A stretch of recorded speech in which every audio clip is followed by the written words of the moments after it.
नमस्कार, स्वागत है आपका हरियाणा की खबरों में और मैं हूं आपके साथ सपना दीपक मदेशिया। बुलेटिन का आगाज करेंगे। हरियाणा के मुख्यमंत्री नायब सिंह सैनी अमृतसर स्थित स्वर्ण मंदिर पहुंचे, जहां मुख्यमंत्री सैनी ने दरबार संहिता साहिब में मत्था टेका और देखिए आशीर्वाद भी लिया। और इस खास मौके पर उन्होंने देश और प्रदेश वासियों की सुख समृद्धि की कामना की। साथ ही मुख्यमंत्री नायब सैनी ने दरबार राज साहिब में प्रसाद ग्रहण कर सेवा भी की है।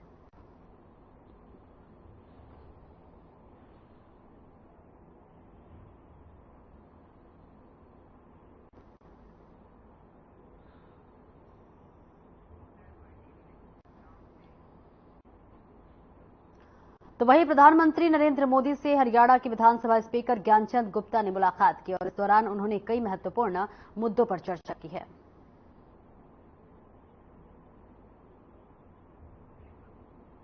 तो देखिए तस्वीरें हम आपको दिखा रहे हैं, बेहद महत्वपूर्ण तस्वीरें इस वक्त हम आपको दिखा रहे हैं, जहां पर प्रधानमंत्री नरेंद्र मोदी से ज्ञानचंद गुप्ता की मुलाकात की तस्वीरें बता रहे हैं। हालांकि ये एक जो है फॉर्मल तस्वीरें थी और विधानसभा स्पीकर की ये तस्वीरें हम आपको दिखा रहे हैं, जहां पर प्रधानमंत्री नरेंद्र मोदी से मुलाकात हुई है। देखिए कई महत्वपूर्ण मुद्दों पर भी बातचीत और चर्चा हुई है।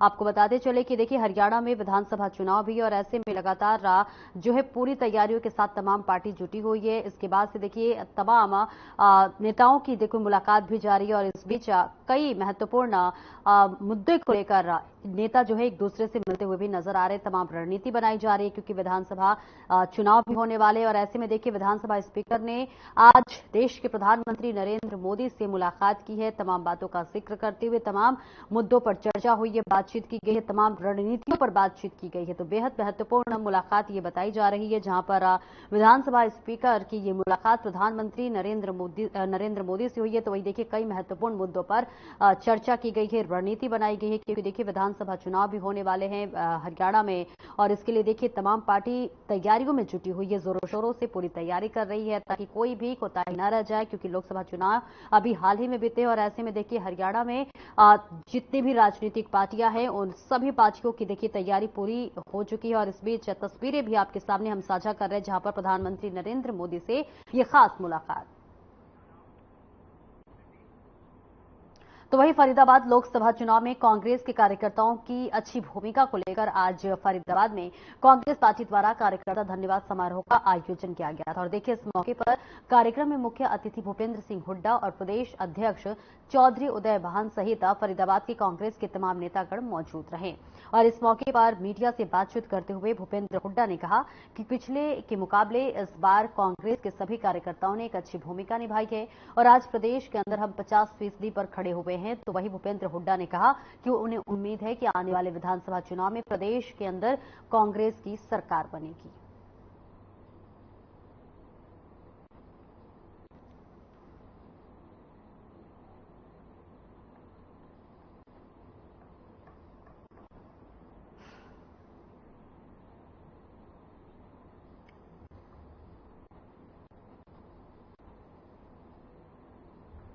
है हम कई जगह होके आए हैं। लोगों ने छत्तीसगढ़ ने मन बना लिया है कि अगली जो सरकार है हरियाणा में कांग्रेस पार्टी की सरकार होगी, तो छत्तीसगढ़ मिलकर कांग्रेस पार्टी की सरकार। कार्यकर्ताओं में कैसे जोश भरने का काम करेंगे और कौन कौन से मुद्दे यहाँ पर रहने वाले हैं? इस मुद्दे हैं, बेरोजगारी है, अब देख रहे हो यहाँ का कानून व्यवस्था है, फरीदाबाद का जो हाल है, न सारी सड़कें टूटी पड़ी हैं, न कोई विकास है, न निकासी है, ना पीने का पानी। आज पूरा कार्यकर्ताओं में भारी उत्साह और जोश है।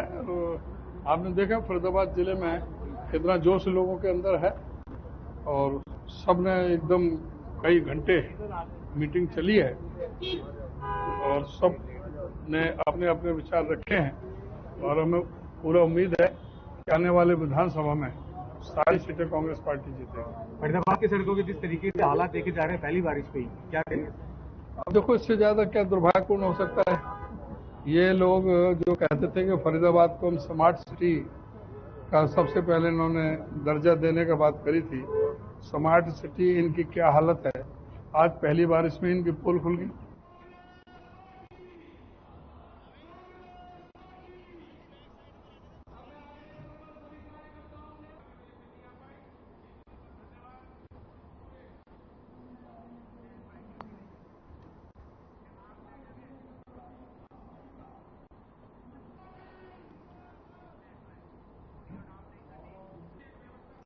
वहीं हरियाणा के फूड और सप्लाई मंत्री मूलचंद शर्मा का बयान सामने आया है। उन्होंने कहा है कि राशन डिपो की शिकायत मिली थी कि उसकी जानकारी ली गई है और वही राशन समय पर मिले और 1 से 7 तारीख के बीच मिली के दिशा निर्देश दिए गए हैं और इसी के साथ आदेश दिए गए हैं कि क्षेत्रों का राशन उसी एरिया में बांटा जाए जिनकी जिम्मेदारी राशन पहुंचाने की है वो समय पर पहुंचा। और इसके अलावा मूलचंद शर्मा ने गृह मंत्री अमित शाह की पंचकुला में होने वाली बैठक को लेकर कहा कि संगठन की बैठक के सभी पदाधिकारी रहने वाले हैं।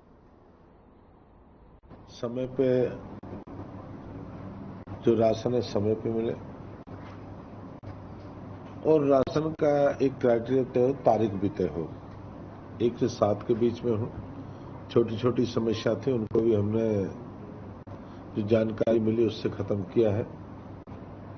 और दूसरा जो राशन बंटता हो उसको वहीं बटे जिस क्षेत्र का हो, या कॉलोनी हो, गांव हो या कोई दूसरी सलाम बस्ती हो, उस राशन को वहीं बांटा जाए जो उसका क्षेत्र एरिया हो। और उसकी क्या है कि जो भी राशन उठाने की जिनकी जिम्मेदारी है, जो दायित्व है, वो समय पे राशन पहुंचाए। और ज्यादा से ज्यादा जो नए डिपो बनने हैं उन डिपो भी उन लोगों को दिए जाए जिन लोगों को जिस क्षेत्र में रहते हैं।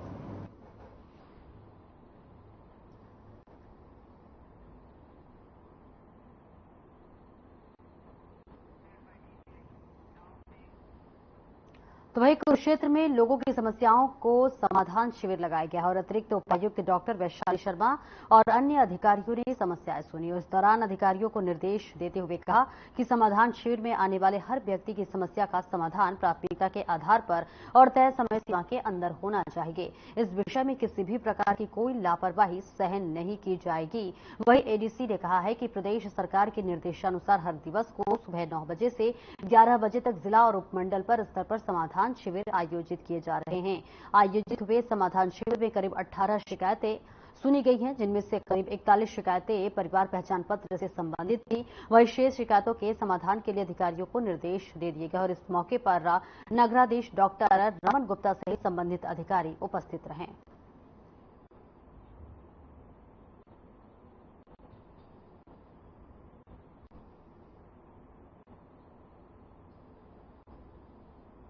थी जिनमें से कि 41 कंप्लेंट्स फैमिली आईडी से संबंधित थी, बाकी कुछ प्रॉपर्टी आईडी से और हैप्पी कार्ड जेएम रूपीज वगैरह से संबंधित थी। ज्यादातर शिकायतों का मौके पर ही निपटान किया गया और प्रॉपर्टी आईडी के भी 4-5 लोग ऐसे आए थे जिनके मौके पर ही प्रॉपर्टी आईडी दुरुस्त करवाई गई। तो लोगों को इससे काफी फायदा हो रहा है, काफी खुश दिखे वो लोग और कंप्लेंट्स भी अब लगातार कम आ रही है। इसका मतलब लोगों को ये जो समाधान शिविर है इसका काफी फायदा हो रहा है और उन्होंने सरकार को धन्यवाद भी किया।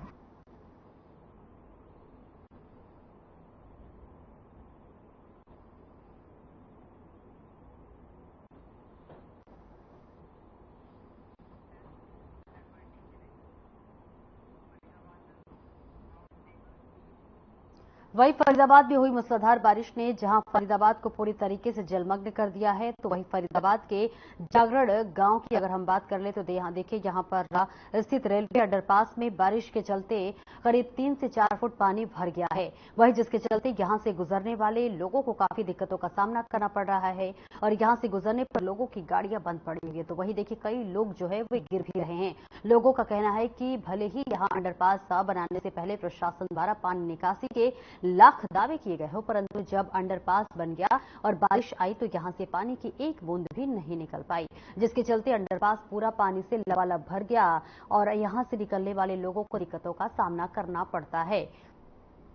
हालांकि शिकायतें कहीं को पार अधिकारियों तक की गई है, परंतु अभी तक इस पर प्रशासन के द्वारा कोई भी कार्रवाई नहीं की गई है।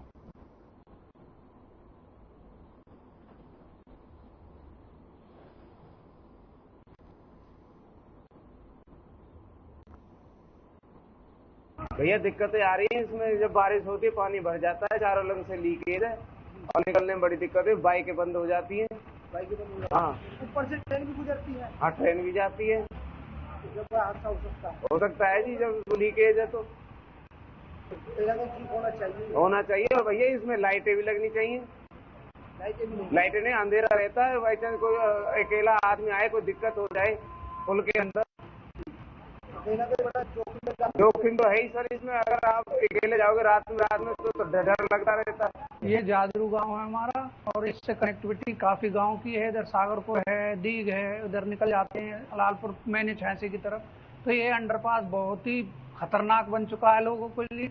इसमें रात के समय बहुत ज्यादा खतरा रहता है और दिन के समय बिल्कुल अंधेरा रहता है। इसमें बारिश के समय में पानी भर जाता है जिससे मोटरसाइकिल स्कूटर सभी बंद हो जाते हैं। यहाँ तक कि ट्रैक्टर बुग्गियों का भी निकलना भारी मुश्किल हो जाती है।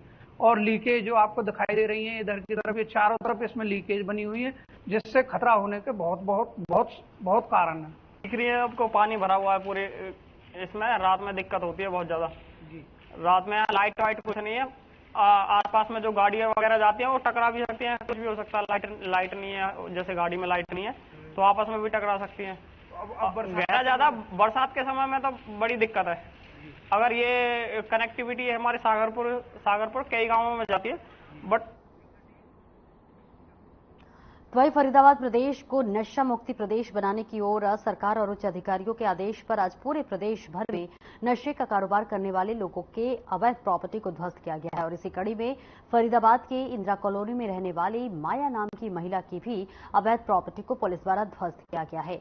वही जानकारी देते हुए सेक्टर 7 थाना प्रभारी मनोज कुमार ने बताया है कि नशा मुक्त प्रदेश बनाने की मुहिम में सरकार और उच्च अधिकारियों के दिशा निर्देश भी पर फरीदाबाद में नशे का कारोबार करने वाली माया नाम की महिला की प्रॉपर्टी को ध्वस्त करने का काम पुलिस द्वारा किया गया है। और साथ ही मनोज कुमार ने बताया कि जो भी फरीदाबाद में नशे का कारोबार करेगा उसके खिलाफ इसी प्रकार की कार्रवाई की जाएगी।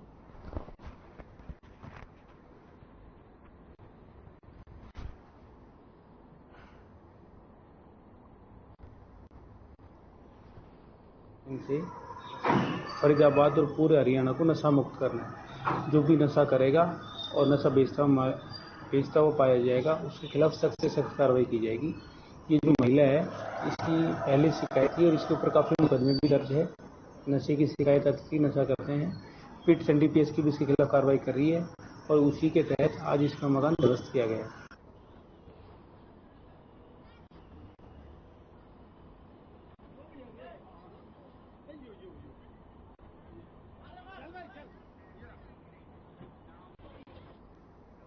तो वहीं फरीदाबाद में झमाझम बारिश ने जहां एक और लोगों के लिए परेशानी खड़ी करी है तो वहीं किसानों के चेहरे पर खुशी नजर आ रही है। किसानों का मानना है कि जो बारिश हुई है उसी बारिश से देखिए फसलों के लिए काफी फायदा होगा और ऐसे में किसान बारिश से काफी खुश नजर आ रहे हैं। तो वहीं दूसरी ओर इस बारिश से लोगों की रोजमर्रा की चीज और काम पूरी तरीके से खराब कर दिए हैं। लोगों का घर से बाहर निकलना मुश्किल हो रहा है। जहां लोग एक तरफ उमस भरी गर्मी से परेशान थे तो वहीं बारिश होने से उमस भरी गर्मी से राहत मिली है, परंतु ये राहत एक तरीके से कहीं ना कहीं लोगों के लिए परेशानी भी बनती हुई नजर आ रही है। तो वहीं किसानों का मानना है कि जिस तरीके से अब धान की फसल खेतों में लगती है तो उसके लिए ये बारिश काफी लाभकारी होगी और इसी के साथ साथ ज्वार बाजरा जैसी फसल के लिए भी कहीं ना कहीं ये फसल के लिए जो है जीवन बोटी का काम करेगी।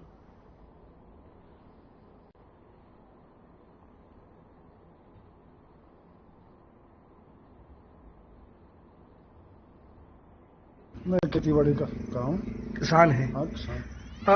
जितराम जी, देखा जा रहा है कि जिस तरीके से बारिश हुई है आज लगातार लगभग 1-1.5 घंटे बारिश हुई है, किस तरीके का किसानों को फायदा है, किस तरीके से आम लोगों को फायदा हुआ है? देखो बारिश से तो किसानों का फायदा ही है, फसल में भी फायदा होगा।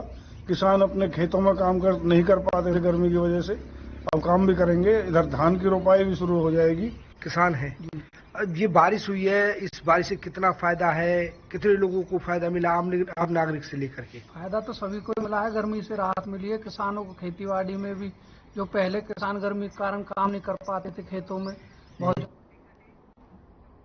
वहीं रेवाड़ी के नए पुलिस कप्तान गौरव पुरोहित ने अपराधियों को चेतावनी देते हुए कहा है कि या तो रेवाड़ी से दूर रहें या फिर अपराध की दुनिया ही छोड़ दें ताकि आमजन को किसी तरह की परेशानी न हो, क्योंकि जिला पुलिस अब अपराधियों के साथ सख्ती से पेश आएगी। नए कानूनों का जिक्र करते हुए एसपी गौरव पुरोहित ने कहा कि नए तीनों कानून अपराधियों के लिए बेहद ही मुश्किल होने वाले हैं। तो वहीं नए कानूनों से अपराध पर नकेल कसने में पुलिस को मदद भी मिलेगी। और इतना ही नहीं, एसपी गौरव ने रेवाड़ी की जनता से आह्वान करते हुए कहा है कि लोगों को भी अपराधियों से डरने की कोई जरूरत नहीं है, क्योंकि डरने से अपराधियों के हौसले बुलंद होते हैं।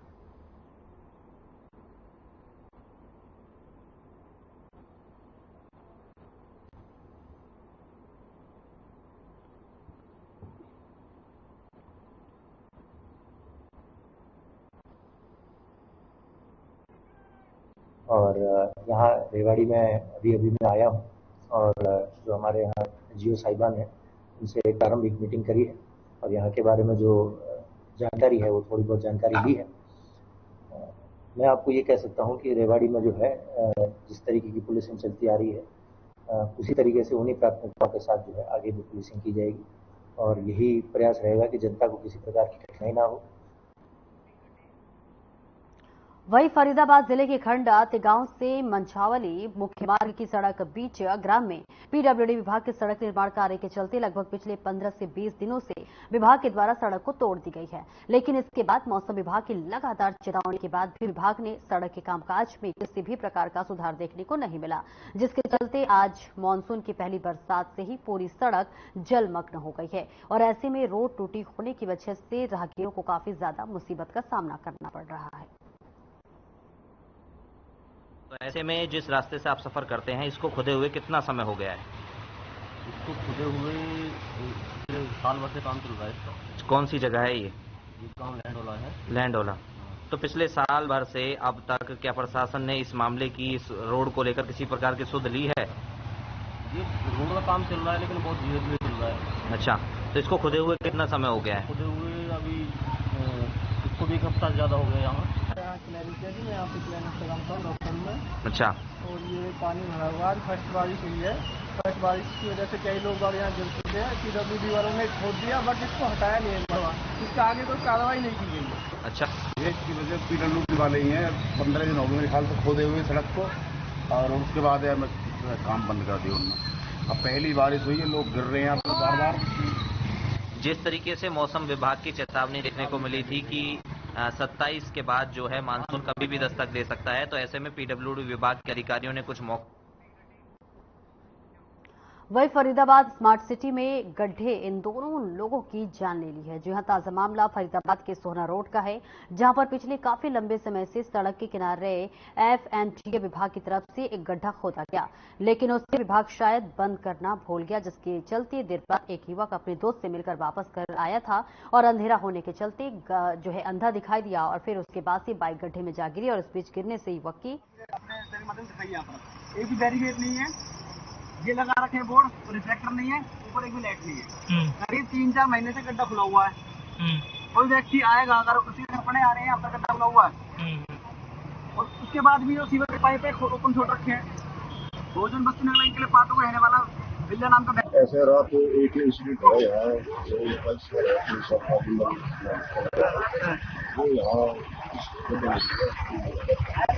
बैरिकेडिंग नहीं है सरपंच जी, आप भी देख पा रहे हैं इस तरफ जिस तरफ से निकलने वाला रोड है, जिस तरफ से लड़का एक साथ है लेकिन हाँ जिस तरफ युवक गिरा है वहाँ बैरिकेडिंग नहीं है। और ये कौन सा विभाग इसमें काम कर रहा है जो इतने महीनों से गड्ढा खड़ा हुआ है? FMDA लिखा हुआ है। गौशाला संचालक सुनील निमाना पर पिस्तौल तानने का मामला में बड़ा अपडेट सामने आया है।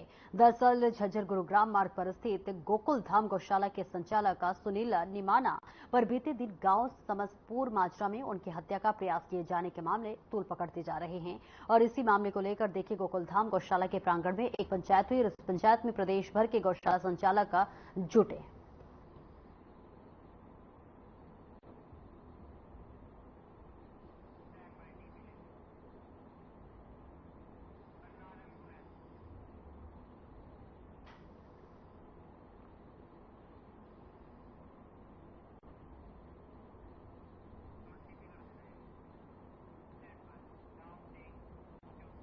वहीं करनाल जिले में दौड़ रही स्वास्थ्य विभाग की एम्बुलेंस तय लिमिट से ज्यादा चल चुकी है और देखिए नियमानुसार एम्बुलेंस गाड़ी 5 साल और 3 लाख किलोमीटर तक इस्तेमाल की जा सकती है, जबकि करनाल जिले में 19 गाड़ियां 5 वर्ष से अधिक पुरानी और 3 लाख किलोमीटर से अधिक चल रही है। बावजूद इसके ये गाड़ियां सड़कों पर दिखाई दे रही है। मेरी जो गाड़ी देखो जी अभी 21 मॉडल है, ठीक है, बाकी जो 18-19 मॉडल हमारी खत्म हो रही है, गाड़ियाँ चलने लायक नहीं है, तो ये चेंज हो गई। सर ये नहीं पता क्या दिक्कत आ जाए, पुरानी गाड़ी है ज्यादा, एम्बुलेंस है देखो सर, वैसी गाड़ी हो चलो आराम से चल रहे हैं, पर हमें कोई बार ऐसा होता है इमरजेंसी ज्यादा होती है तो उसमें थोड़ा भगानी भी पड़ती है, तो भागती नहीं गाड़ी, फिर दिक्कत। 32 एम्बुलेंस है पूरे जिला में और हर CHC पे एक दी हुई है हमने और हर 2 PHC को एक गाड़ी कवर करती है और हमारे कल्पना चावला और जनरल हॉस्पिटल में 4-4 गाड़ियां, तो टोटल 8 गाड़ियां हमारी जिला करनाल के अंदर शहर। वहीं हरियाणा के रेवाड़ी स्थित नागरिक अस्पताल में जहां गरीब लोग बीमार होने पर अपना इलाज करवाने आते हैं, लेकिन अस्पताल के गेट नंबर 2 पर लगे गंदगी के ढेर और जगह जगह बिखरा बायो वेस्ट और ऑक्सीजन प्लांट के आसपास खाली शराब की बोतलें पड़ी हुई हैं, जिसके चलते इलाज के लिए आने वाले मरीजों को दिक्कतों का सामना करना पड़ता है।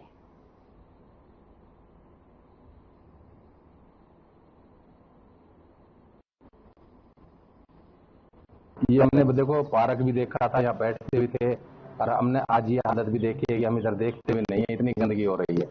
तो अब ये तो देखो अस्पताल का प्रशासन है, क्या कर रहा है क्या नहीं, बाकी ये बहुत गलत हो रहा है। यहाँ पे मच्छर बीमारियों का वो हॉस्पिटल के अंदर ऐसी गंदगी अगर है। हाँ जी, क्या कहेंगे जो ये जो गेट के ऊपर ही गंदगी का आलम? गंदगी का आलम ये है, हॉस्पिटल में जो नई बिल्डिंग बनी थी उससे पहले यहाँ पार्क बना गए थे मरीजों के जो साथ आते गार्जियन उनको बैठने के लिए, लेकिन यहाँ ये पार्क की जगह अपनी कबाड़ खाना पड़ा है। कूड़ा हॉस्पिटल का जितना भी कूड़ा निकलता है वो यहाँ गिर रखा है और कबाड़ा एम्बुलेंस यहाँ खड़ी रहती है। ये कूड़ा कम से कम 10-15 दिनों में उठता है। यहाँ से मरीज के पेरेंट्स आते जाते हैं, मरीज भी आते जाते हैं, खुद डॉक्टर भी आते हैं, लेकिन कोई किसी तरफ ध्यान ही नहीं देता। अभी मानसून का सीजन है, ऐसे में और ज्यादा दिक्कत हो गई। हाँ, असल में जो हमारा हॉस्पिटल का 2 तरह का वेस्ट होता है, एक बायोमेडिकल वेस्ट है, एक जनरल वेस्ट है। जो ये हॉस्पिटल का जो पीछे का जिधर ये हम जनरल वेस्ट डालते हैं। तो वहीं समालखा में नेशनल हाईवे पर गुरुवार रात करहंस गांव के पास दर्दनाक हादसा हो गया। आपको बता दें कि अनियंत्रित कंटेनर चालक ने वैगनर गाड़ी को टक्कर मार दी। टक्कर इतनी जबरदस्त थी कि कार चालक की मौके पर ही मौत हो गई। तो वहीं कार पानीपत से दिल्ली की ओर जा रही थी, तब ये हादसा हुआ।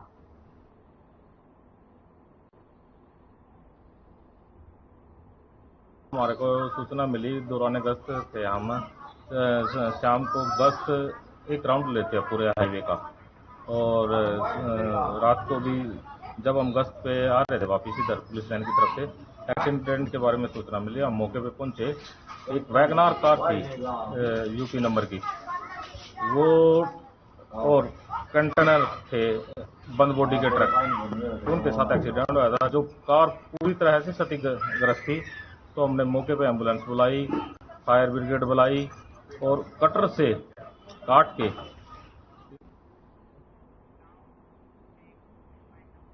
और फिलहाल मेरे साथ इस बुलेटिन में इतना ही। खबरों का सिलसिला आगे भी जारी रहेगा। दीजिए इजाजत, नमस्कार।